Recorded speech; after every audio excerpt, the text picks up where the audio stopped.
today's video. My name is Trisha and it is sunny today, but I found some shade, so luckily I don't have to be blinded the entire video today.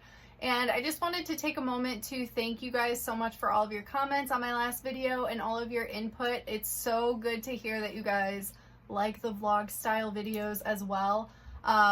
I feel less pressured to constantly come up with like educational content. It's fun to just like sit back and like enjoy the moment and enjoy my animals and be able to share it with you guys. I'm always worried that like I'm boring and that's not going to be entertaining for you guys to watch, but like you guys really seem to like it. And I mean, you're seeing all of the things that I like. You guys like the same things I do. You like all my animals. So realistically, it shouldn't just be completely boring content. So I'm definitely gonna keep that in mind and do more vlog style videos in the future. So thank you guys so much for all of your input. And thank you guys for the ideas of videos that you actually want to see. You guys came up with a lot of amazing ideas and it has been extremely helpful. And I'm just like so excited and extra motivated now knowing all of those like fun ideas that are actually helpful as well to create those videos.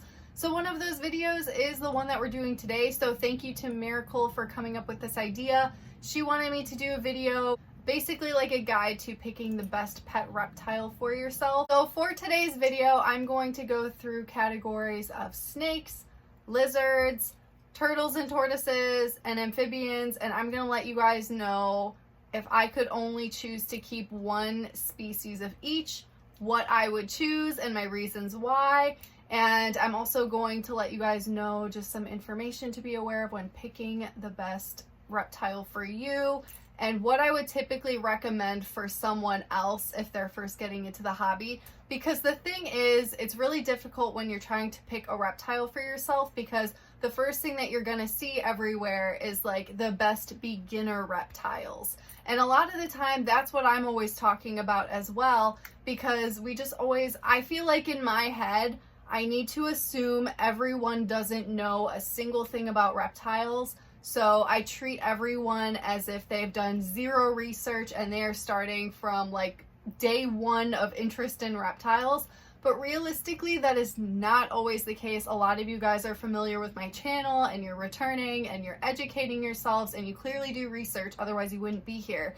And you don't necessarily have to get a beginner reptile. You can get whatever you want to get. And a lot of the times people fall into that where they feel like they need to get a beginner and work their way up and then they have like 10 reptiles, and not everyone wants to keep like a ton of reptiles.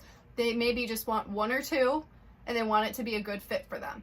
So keeping all of this in mind, this is how I decided to construct today's video. It is extremely opinionated and I would love to hear your opinions on this as well. So we're going to go ahead and get started talking about snakes. So when it comes to picking the perfect snake for yourself, the things that you need to keep in mind basically with any reptile is going to be their size, not only the size that they currently are, but the size that they will reach as an adult, because you can't just assume if you keep an animal in a small enclosure, it's not going to grow. The animal is going to grow regardless, so it is so important to know the adult size of what that snake is going to be, and if you can commit to that.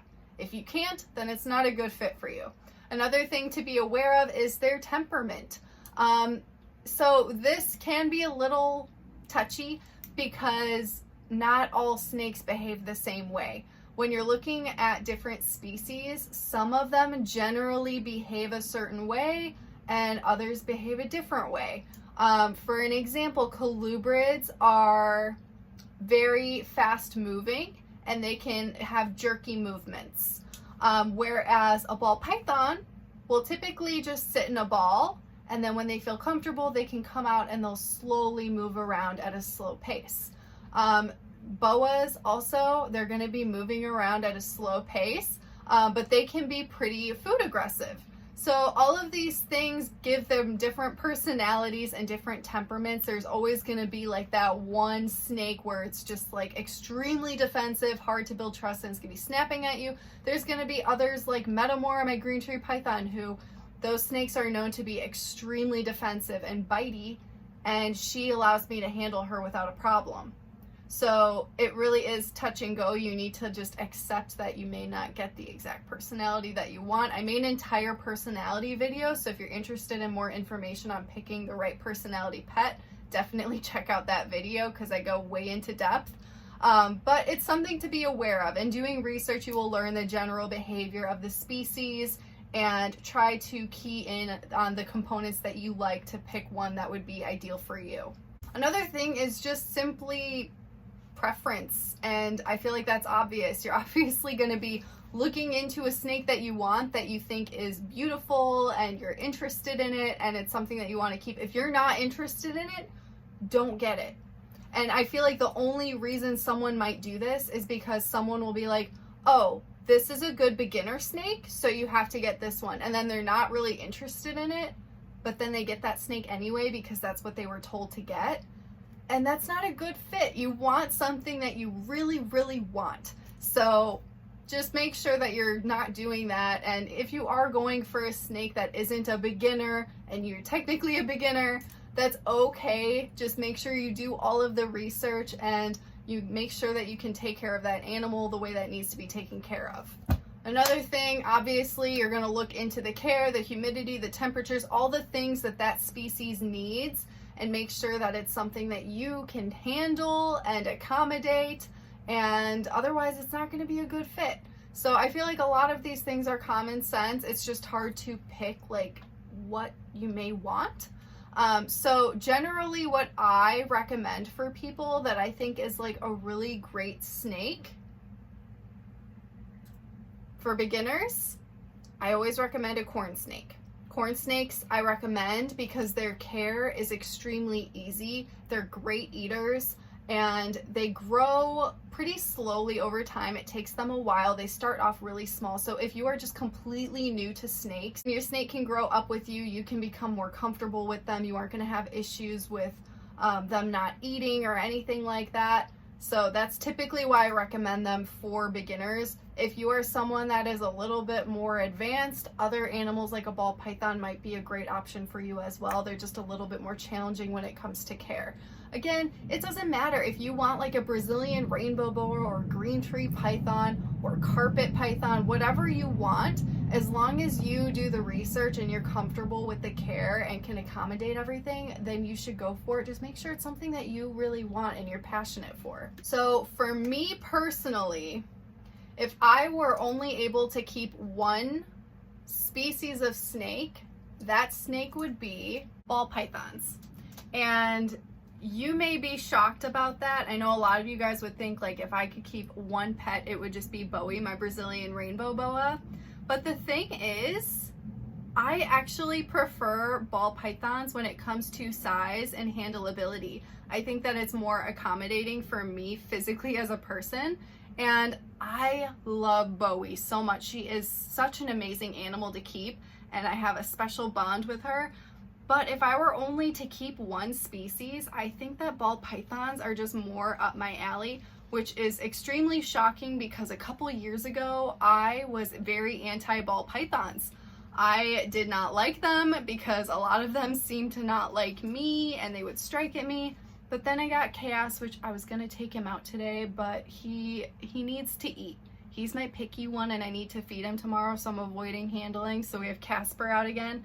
I got Chaos and then I got Casper, and these snakes are just so perfect and tolerant and they relax me. Like when I'm holding them, it's so easy to support their bodies. They don't get too big. They don't require a ton of space, although you should give them as much space as you possibly can because they deserve it.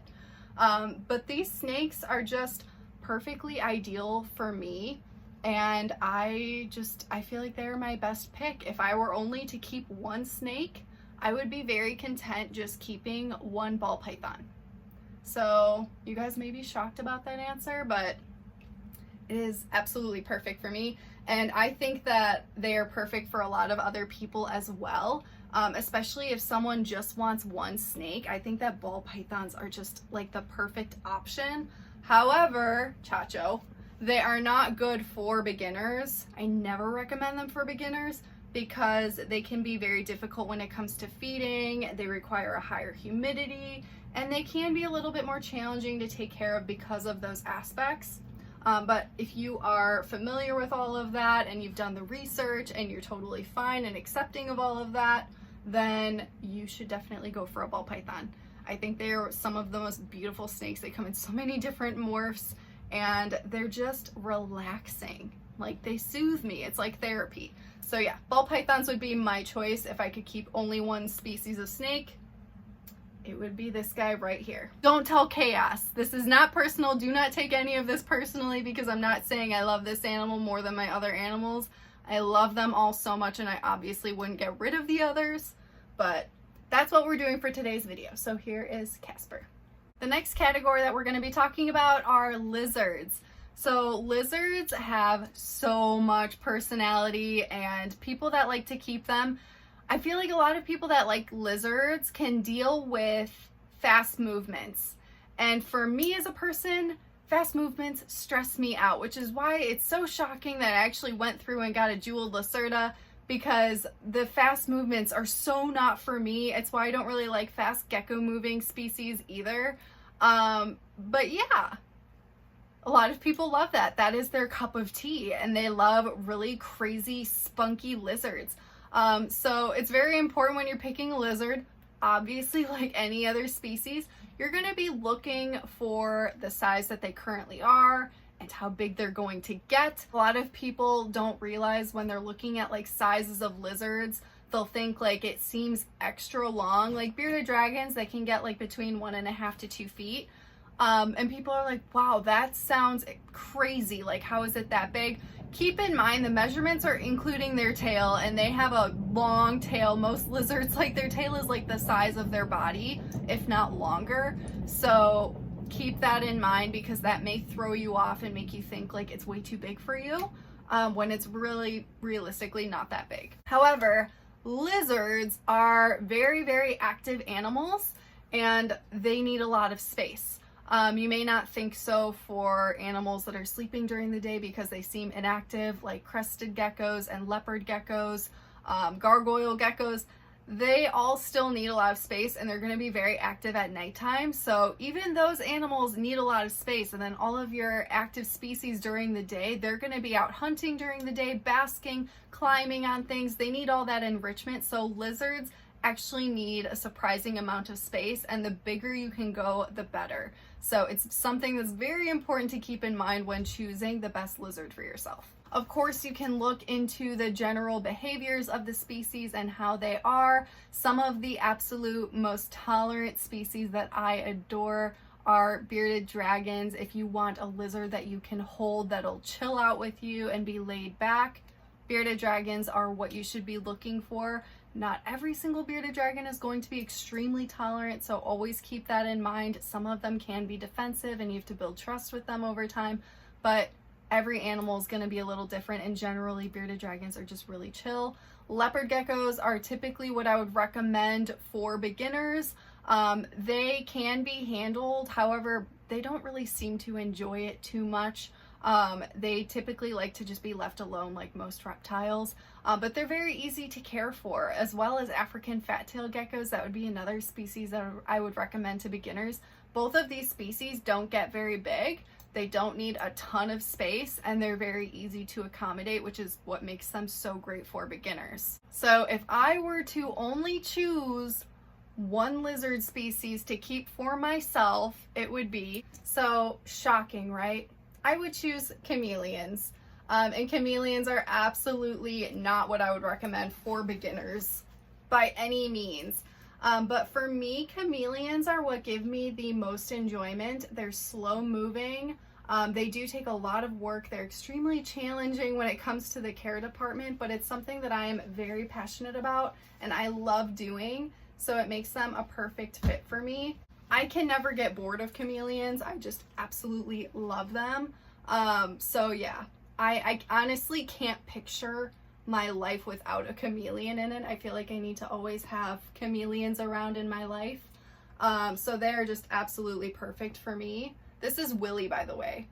If you have never met Willie before, hopefully you can see him. The lighting is so difficult when it's so sunny like this.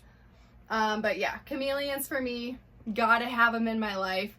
Do not recommend for beginners, but if you are passionate and understand humidity and ventilation, and you are willing to wait years in order to build trust for your animal to come out on you like this, then chameleons may be for you. I love relaxing lizards, and building trust over time is extremely rewarding. So it's really not a problem for me. I had to wait literally a year for Willie to get used to me, to come out, and he came out on his own today, guys. Like, I'm so proud of that. But yeah, chameleons are definitely the lizards for me. For people that really love monitor species, I usually recommend Ackie monitors for them because it's just the mini version, so much easier to take care of, and they have the same personality and behaviors as larger monitors, so that's just a win-win-win-win-win for keeping a pet. Other species, if you are interested in geckos, there are so many options.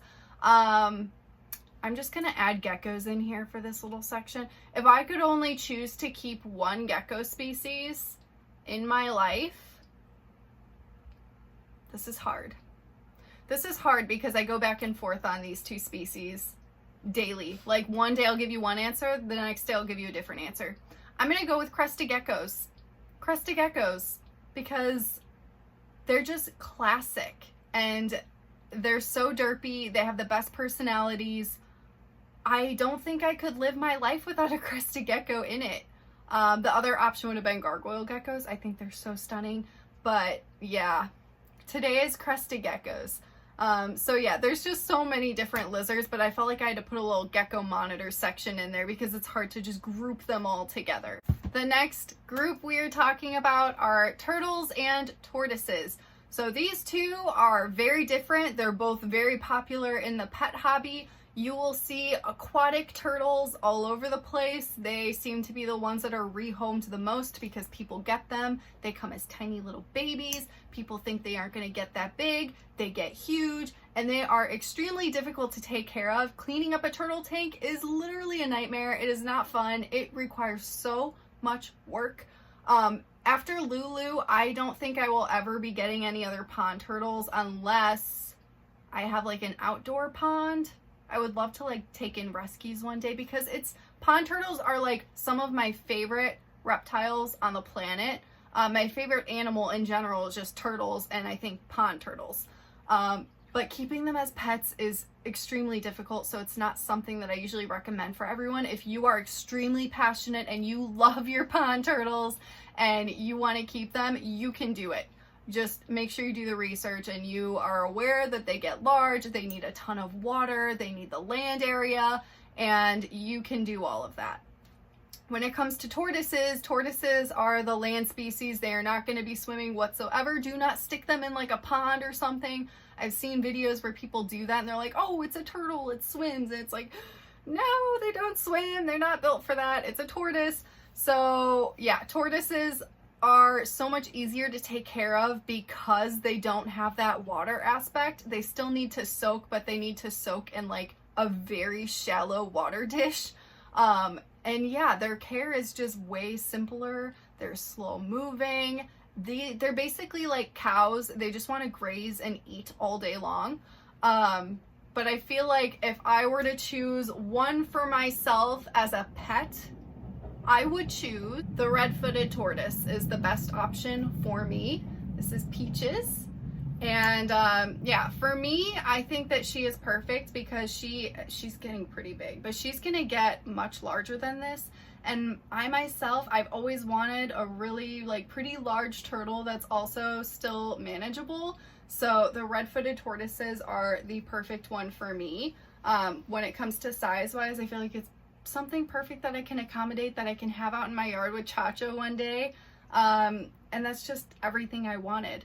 These guys are difficult when it comes to care, so they're absolutely not for everyone and not what I would recommend for others that aren't aware of like humidity and care and can handle a tortoise that's gonna get to be like a foot long, because these guys get big. They're a lot of work and they eat a lot of food. But for me, this is just like my ideal dream come true, so I'm so happy that I have my little Peaches. She's so cute. Look at that little face. And she's so colorful. But typically when I am coming up with species that I recommend for other people, if you want a tortoise, I typically recommend a Russian or a Herman's tortoise. Their care is fairly simple, basic, and they don't get very large. So the fact that they don't get very large just makes them way more accommodating. If you are very interested in getting a pond turtle, I think that it really depends on size. Size is something to really keep in mind. Red-eared sliders get to be like, they can get like a foot long. They get really, really large. Yellow belly sliders can also get really large. Painted turtles are like a perfect size. They don't get as large as those other species, and they're very colorful. They're my favorite. It was the first turtle I ever got.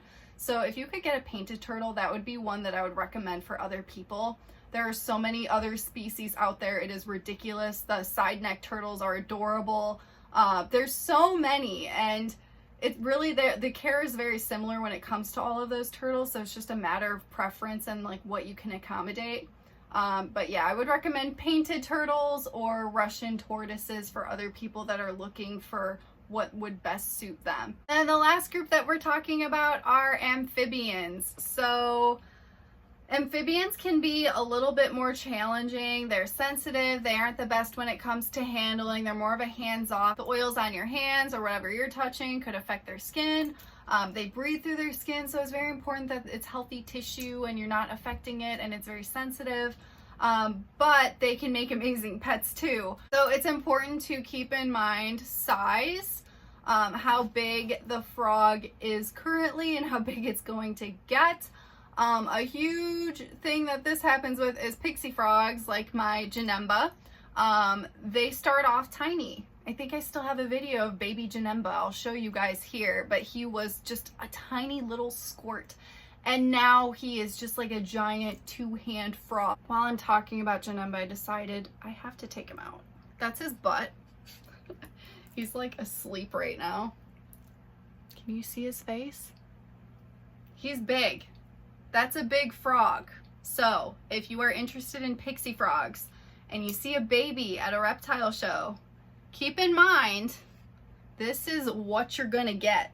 It is a big frog. Most frogs don't get to be that large. A lot of frogs are just like tree frogs that people keep as pets. They don't really get too large either. And as much as I love Janemba, he is not a frog that I picked out, and he's definitely not one that like I would just like want if I could keep one species. No offense, because I love him, but he scares me all the time, and he has teeth and he lunges at me. They're very food aggressive. Yeah, I don't like fast movements, as I've mentioned, and he does that. He does backflips when he's trying to eat. He's very entertaining. He's very cute. I love him. If I were to keep only one species of amphibian, I would definitely have to choose some type of tree frog. I feel like I am the most comfortable with them, and they are just so entertaining. I love that you can see them all the time. Pixie frogs will kind of just burrow in the dirt and not do much, very similar to Pac-Man frogs. Some people love that, but that's not really for me. I like more active frogs that I can see doing things and hunting, and I just love that. So I would probably choose maybe like a red-eyed tree frog or a waxy monkey tree frog or a White's tree frog. And the White's tree frog is what I would recommend for anyone else who just really wants an amphibian, because really they are just classic. They're very forgiving when it comes to care. They're so easy to take care of, and they live a long time, and they don't get that large, and they're just extremely manageable. So you really cannot go wrong. I miss having a White's tree frog so much. I feel like one day I'm gonna end up with another. I need some other type of tree frog in my life. Tree frogs are just like so beautiful. I could stare at them all day long. I'm also getting a little interested in dart frogs. Maybe one day I'll get some dart frogs too. I think they look like little aliens, and they're so cool, and I love watching them eat their tiny little meal. So yeah, that completes today's video. I feel like this is a long one. I would love to hear your input. If you could keep only one species from all of these categories, what would you keep? And I hope that this is semi-helpful and maybe help people realize like what to look for when picking what's best for them. Remember, it doesn't always have to be beginner. If you're a beginner, just make sure you do your research. If it's something you're really passionate about and you have the money, you have the space, you have everything that you could possibly need to give that animal a good life, just go for it. When you're a reptile keeper, you don't get like certifications of being like beginner, intermediate. Like it doesn't exist. People just do that because a lot of the times people just don't have the information. So it's all about research and knowledge when it comes to the care of the animal. So if you've never kept one before, but you have the knowledge and you can do it, you have the drive, the passion, the money, the space, all of it, go for it. So I hope that this was helpful. Thank you guys so much for being here today, and I will see you guys in the next one.